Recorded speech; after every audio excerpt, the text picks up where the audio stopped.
Koronavírus, fenomén súčasnosti. Dnes všetky štáty, všetci ľudia na planete hovoria o koronavíre. Koronavírus sa stal centrom všetkých diskuzí, všetkých rokovaní vlád, krízových štábov, politických elít a tak ďalej. Stal sa predmetom jednaní virológov. Dneska hľadanie vakcíny na koronavírus je považované za kľúčovú otázku medicínskeho výskumu. Ale niekedy to skutočne človeku pripadá ako rozhovor o Lochneskej oblude.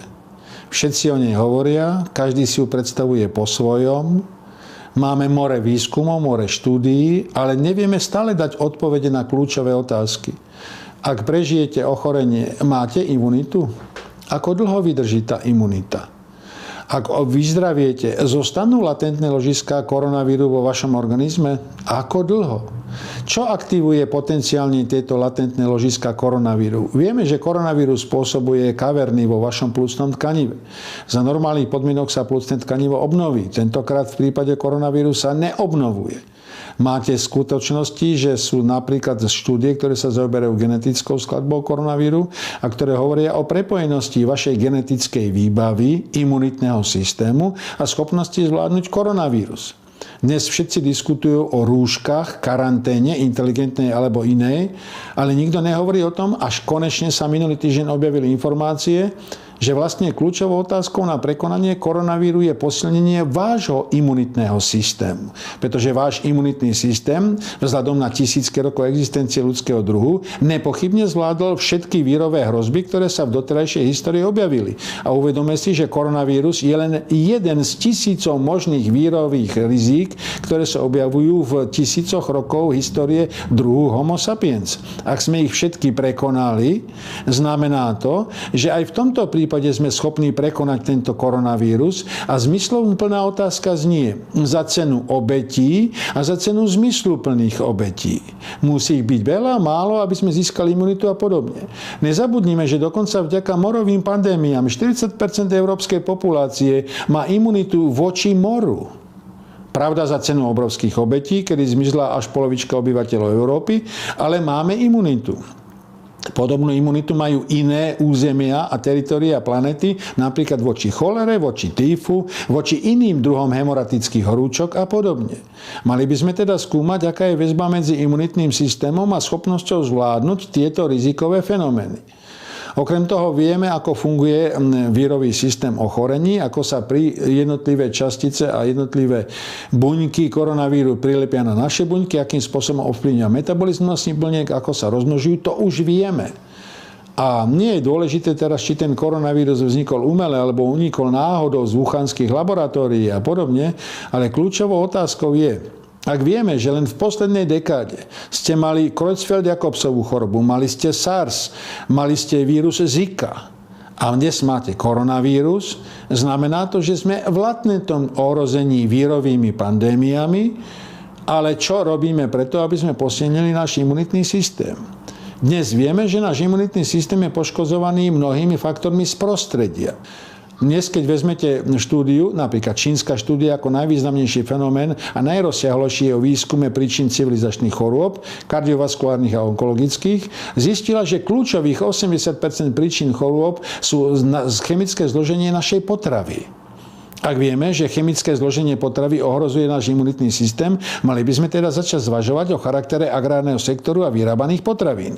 Znamená to, že v tomto prípade chemizácia, ktorá bola veľmi pohodlná, ale znamenala zmenu kolobehu uhlíka v prírode, viedla k inému procesu metabolizovania prvkov v pôde, vytvárania iných produktov mikrobioty v pôde, na základe toho potraviny, ktoré obsahujú mnohé stopové prvky, ktoré náš organizmus nezvládne, spôsobujú permanentné, nazvime to, excitovanie, v tomto prípade to znamená obrovskú aktiváciu imunitného systému a v konečnom dôsledku náš systém, ak je neustále excitovaný, tak pracuje na 200% a tak ako aj motor vášho auta, ak bude bežať na 200% po určitej dobe skolabuje a už potom vás nikde neposunie. Takže ten náš imunitný systém je v podstate zložitejšej podobe. No vezmime k tomu najnovšie výskumy medicínske posledných 5 až 7 rokov o zlatej triáde.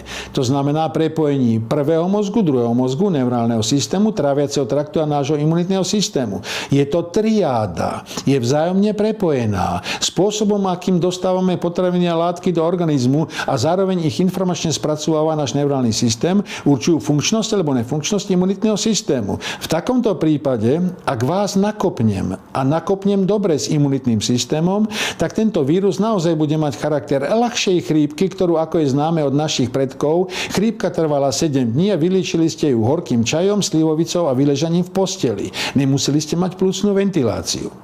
Ale tu sa dostávame k ďalšiemu zvláštnemu fenoménu COVID-19. Najhroznejšia skupina sú seniori, ľudia nad 65 rokov. Musíme ich teda chrániť a musíme zamerať všetky opatrenia na ochranu tejto kategórie ľudí. Ale prečo potom najväčší rozsah infikovaných je veková kategória 30 až 45 rokov? Nie je kategória 65 rokov a viacej. 65 rokov a viacej, no to je preto, že už majú oslabený imunitný systém. Nie.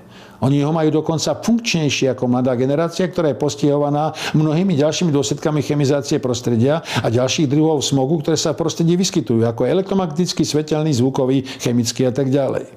Len problém je, že u staršej generácie vďaka chemizácii máte podstatne rozvinutejšie ochorenie na ťažké závažné choroby, ako sú onkologické, kardiovaskulárne, neurodegeneratívne a tak ďalej.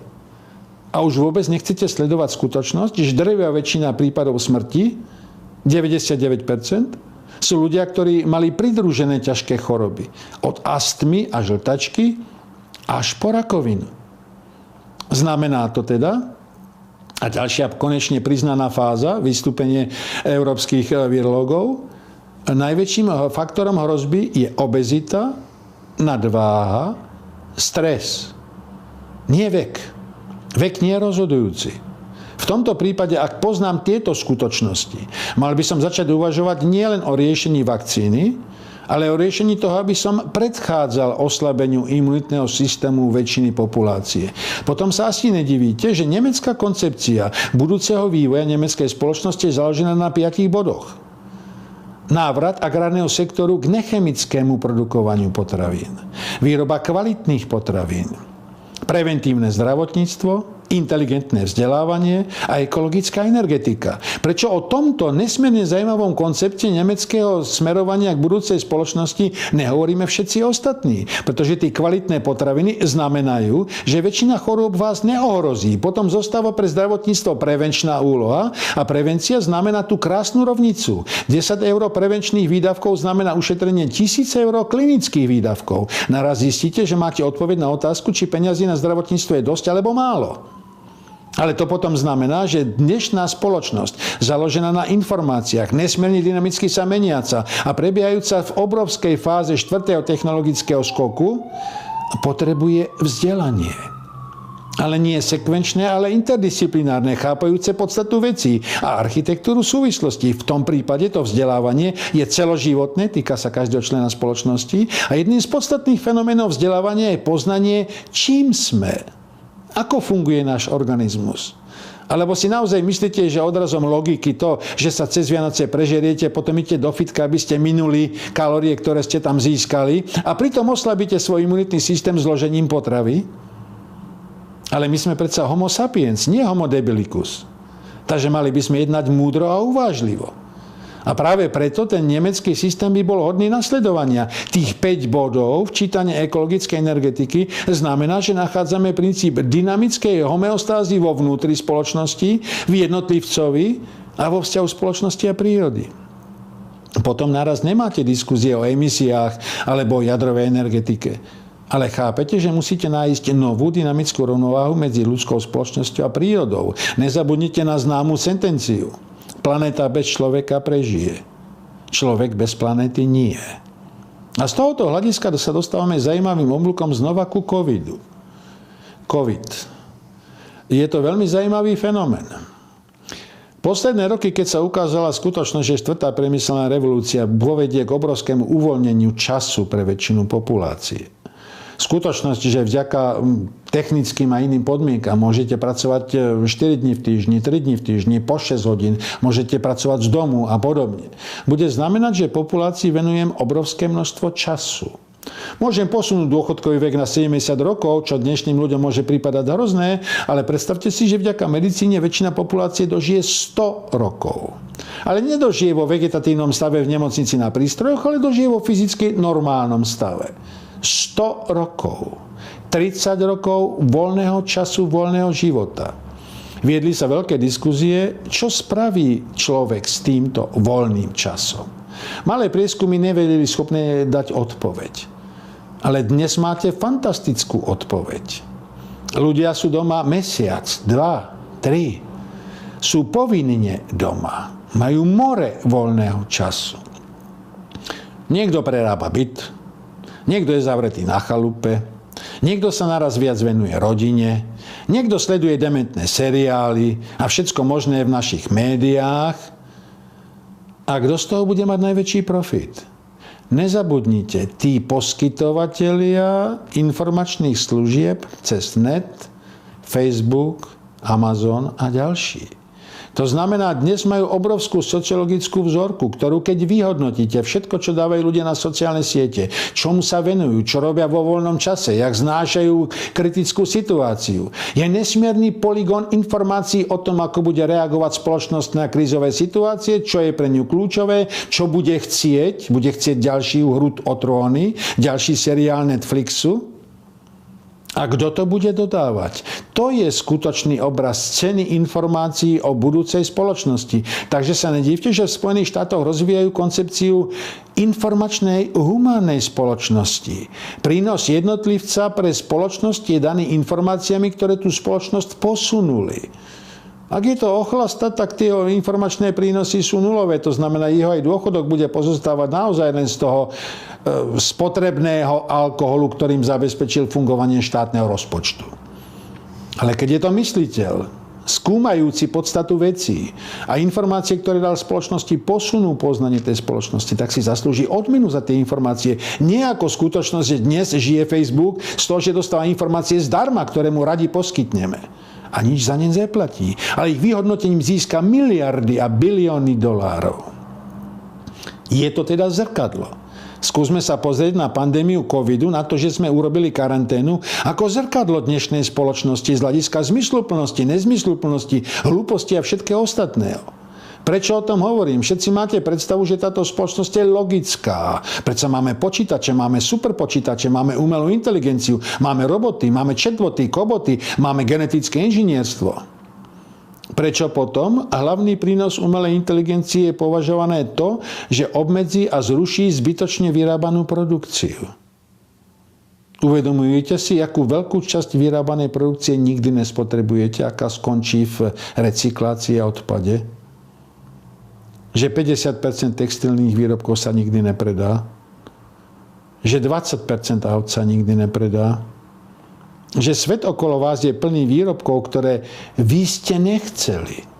Ale výrobca ich vyrobil a presvedčuje vás, že ich neminutne musíte kúpiť, pretože momentálne sú úverové sa podmienky vynikajúce, sadzby sú na nule a ktorý blbec by to nevyužil. Opäť, koronavírus viedol k zaujímavej situácii. Odhalil ledví dnešnej spoločnosti. Odhalil jej konzumný charakter, neuvažovanie, jej koristnícky prístup k prírodnému prostrediu. Stačí, keď prišiel koronavírus a obloha nad čínskymi mestami sa vyjasnila. Smog, ktorý je typickým znakom azijských megapolis, je naraz preč. Niečo, čo bolo predtým nemysliteľné, no kto by si dovolil obmedziť priemyselnú výrobu, sa stalo realitou. Ľudia, ktorí dnes pracujú z domu, naraz zistili hranice práce z domu. Nie, že budú všetci robiť home office a nebudú sa stretávať a budete mať len space kancelárii a nebudete vôbec potrebovať sociálne kontakty. Nie. Sociálne kontakty sú kľúčové. Viete, čo je jeden z paradoxných javov? COVID nás zarúškoval.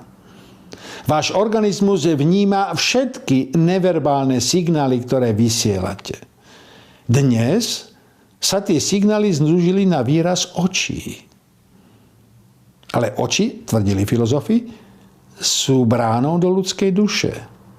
Dneska nevidíte pohyb úst, brady, obočia, ostatných vecí. Ste zarúškovaní. Vidíte len oči. Všimnite si, ako sa veľká pozornosť ľudí pri diskuziách sústreďuje na výraz očí. Vy ste z toho množstva informácií, ktoré bežne evidujú vaše senzory, vášho organizmu, naraz boli prinútení a zúžení len na oblasť očí. Je to veľmi zaujímavý fenomén. A na druhej strane samotný COVID umožnil ďalšiu vec. Sme doma, je to vynikajúce, že nemusím ísť do práce, nezaťažujem MHD ráno, nestresujem sa, robím z domu. Ale zároveň máte dve zaujímavé zistenia. Dlhodobá práca z domu spôsobuje pokles produktivity až o 30%. Ale po druhé, po určitej dobe, väčšina výskumov ukazuje 3 až 5 mesiacov, začnete strácať sociálne funkcie. Začínate byť neistí, nespaví a podobne. Pretože nič nenahradzuje fyzický sociálny kontakt. Váš organizmus je nastavený za milióny rokov vývoja na sociálny kontakt. Sme sociálne bytosti. Musíme existovať v skupine a musíme v tej skupine vymieňať informácie. Na to sme nastavení. Na to je nastavený náš neurálny systém. A z tohoto hľadiska COVID poprvé obmedzuje sociálne kontakty, lebo je síce pekné si zavolať smartfónom a dokonca použiť napríklad WhatsApp alebo podobne, ale tak ako čítanie Kindle nenahradí čítanie fyzickej knihy, ani ten WhatsApp nenahradí fyzickú diskuziu medzi dvoma ľuďmi. Nezabudnite, keď čítate knihu, váš mozog neuvedomele a bez vášho vedomia vytvára abstraktné obrazy situácií, ktoré sú v knihe napísané. Vytvára a modeluje tieto situácie a vás pripravuje na možnú reakciu, pokiaľ sa s tými situáciami stretnete v reálnom živote. Robí toho bez toho, aby ste si to uvedomovali. Vaše vedomie funguje tak, ako nevieme. My dodnes nevieme, ako funguje vedomie, takže úvahy o umelej inteligencii sú veľmi zvláštnymi úvahami o selektívne malej časti fungovania nášho neurálneho systému. My vieme sledovať pohyb elektronov a jónov vo vašich neurálnych synapsiách, ale pohyb elektronov znamená iba jednu zo 7 dimenzií vášho myslenia.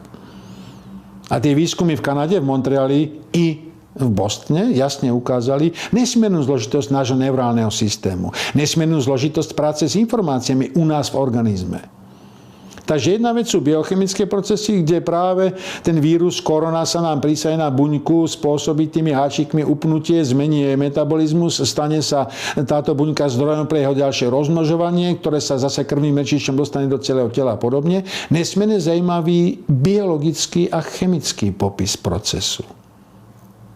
Ale náš informačný systém má astroneuróny, má iné typy neurónov, ktoré senzoricky snímajú poruchy vo vašom organizme. Náš organizmus má bezpečnostné protokoly, presne tak ako 40 stupňová teplota je najlepším spôsobom likvidácie vírusov, pretože tieto neprežijú. A potom vzniká veľmi zaujímavá diskuzia. Zvýšenie vonkajšej teploty na letnú sezónu na 35 stupňov má vírus zabiť, ale teplota 40 stupňov vo vašom organizme, ktorým sa organizmus bráni tomu vírusu, nefunguje. Čiže začnite si naozaj klásť otázku, všetka česť virológii, všetka česť biochémii, ale skúmame tú správnu odpoveď na správnu otázku, pretože tie víry tu boli vždy. Víry mutovali. Dnes sa napríklad veľmi nehovorí o tom, že už máme vírus D. Mutácia za 5 mesiacov. A náš organizmus zvládol vždy tieto mutácie. Pravda za určitú cenu obetí, takže ten počet mŕtvych je na Slovensku 26, pri normálnej chrípke je to 800 až 900, ale všetci sú vzrušení z tých 26. A to už nepovieme, v jakom veku, v jakom inom klinickom zaťažení tí mŕtvi boli, že mali 5 ťažkých diagnóz a celkom logicky by zomreli, či bol koronavírus alebo nie. A tu sme u podstatnej kľúčovej otázky. Naučil nás koronavírus hovoriť pravdu o problémoch seba, spoločnosti a sveta okolo nás? Alebo znova koronavírus vytvoril ďalší paraván medzi realitou a nami? Všetci sa boja, pretože tá úmrtnosť je hrozná. Zoberiete 200 000 mŕtvych. Strašné. A bude to strašné, aj keď to porovnáte s počtom mŕtvych za jeden týždeň pri dopravných nehodách, ktorý je 2-krát tak veľký. Keď to porovnáte s tým, že milióny ľudí zomrú na rakovinu každý mesiac. Ale tú rakovinu riešime už desiatky rokov a dodnes nevieme odpoveď. Pýtame sa, prečo je rakovina? Nie, riešime klinické dôsledky. A koronavírus, jedným z poučení koronavíru by malo byť to, že nemáme riešiť dôsledok. Máme riešiť príčinu. A ak príčinou je mutácia víru, tak pre nás musí znieť odpoveď jednoducho. Víry boli aj budú. My sme aj budeme. Ale v čom je riziko víru pre nás? A jak je vysoké miero rizika voči nám? A ako predísť, aby nás vírus prekvapil? Pretože ak predídeme tomu, aby nás vírus prekvapil, nepotrebujete ani karanténu inteligentnú alebo debilnú, nepotrebujete ani rúška. Ale posilnite to, čo mu hovoríme imunitná spôsobilosť populácie. Nemusí to byť tá premorenosť populácie. Ale poznanie, čo posilňuje a oslabuje náš imunitný systém. Viem, že teraz budím provokačne otázku, ale jedna z vecí, na ktorej sa konečne aspoň časť vedcov zhodla, je, že sme disponovaní na život na dĺžku 100 až 120 rokov zdravého života. Prečo teda umierame v 60-ke, v 70-ke? Čo spôsobuje, že naše bezpečnostné protokoly, ktorými nás príroda vybavila, nefungujú spoľahlivo?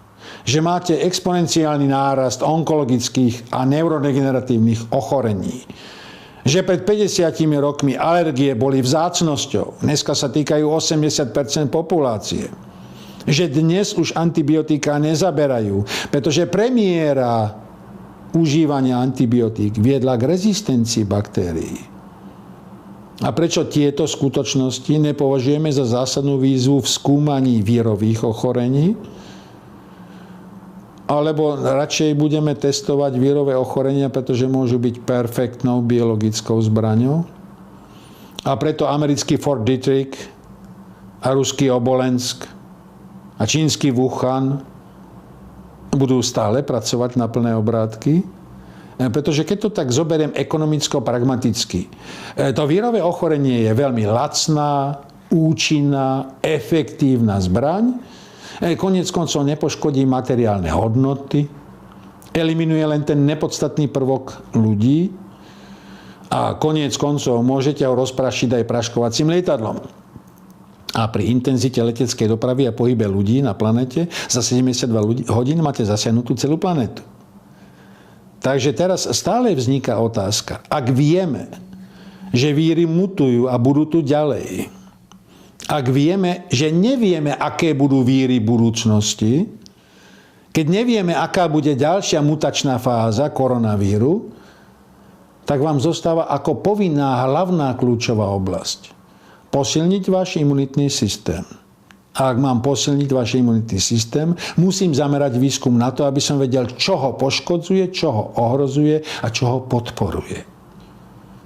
A ak máte tie výskumy, a my už ich máme, tak kľúčovou otázkou elít pravdy je podniknúť všetky opatrenia, aby som posilnil váš imunitný systém.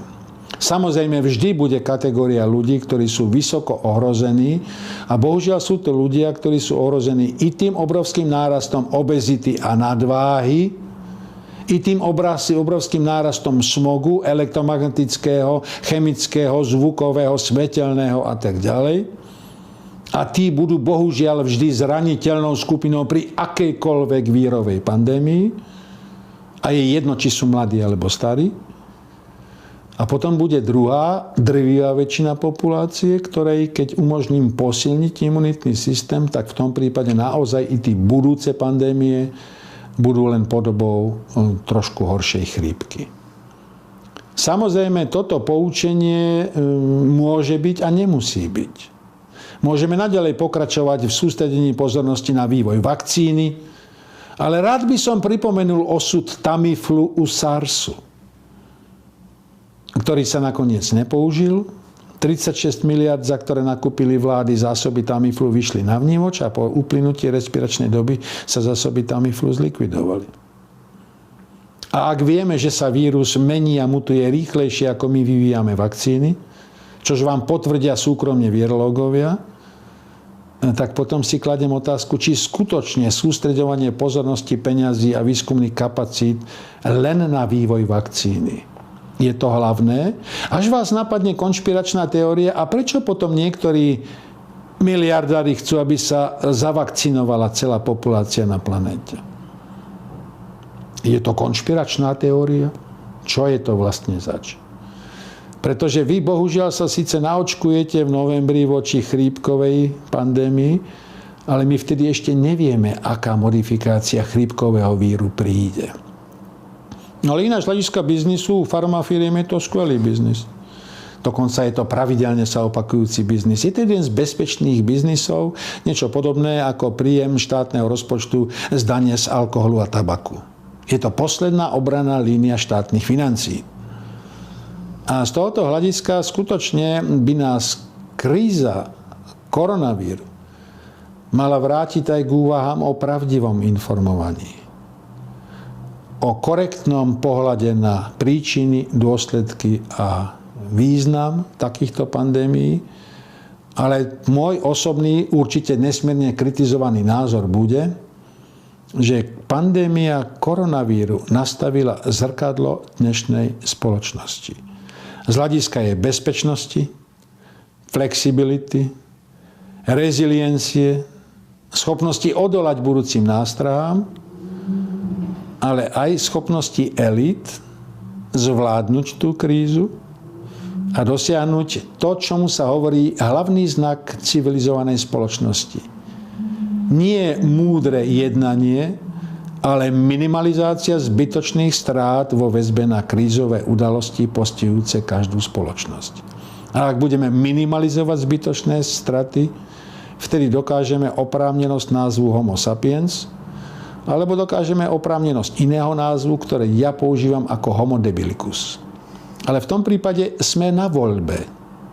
My si musíme zvoliť. Není to žiadna determinácia osudu, trest Boží, ani nič iného. Je to len naša schopnosť rozhodnúť sa kvalifikovane a kompetentne. Viem, že toto môže vzbudiť zúrivé vášne. Ale prosím, musíme diskutovať o informáciách a o realite, pretože jedine informovaní sa môžeme rozhodnúť kompetentne. A ak toto prispieje k tomu rozhodovaniu, tak budem spokojný. Prajem krásny deň.